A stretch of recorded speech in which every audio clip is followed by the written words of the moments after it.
Barka da zuwa tashar Duniyar Labaru. Idan wannan ne karo na farko da ka fara ziyartar wannan tashar, daure ka danna mana wannan alama ta subscribe, sana ka danna ƙararrawar sanarwa ta yadda za a sanar da kai da zarar mun ɗaura sabon shiri. Labaru da ɗumi-ɗumin su.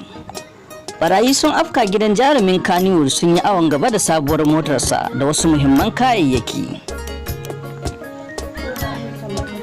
'Yan bindigar sun kuma sace sabuwar motarsa da ya saya mai kirar SUV da sauran kayayyaki masu daraja.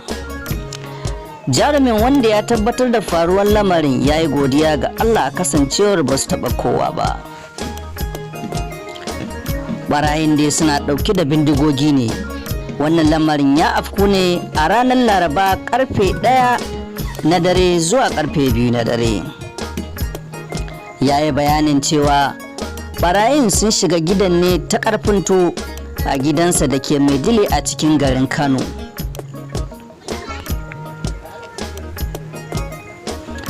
Jarumin ya yi bayanin motar ta zo hannunsa ne da kwana ɗaya wannan al'amarin ya faru, lambar ma ko zuwa bata yi a hannunsa ba. Duk da haka, jarumin ya daɗa godiya ga Allah ta cewa ba su taɓa lafiyar kowa a gidansa ba. Kuma tuni ya yi bayanin cewa ya kai lamarin wa hannun hukuma da kuma sauran 'yan uwa da cewa su taya shi addu'a Allah ya kawo wani kyakkyawan rabo.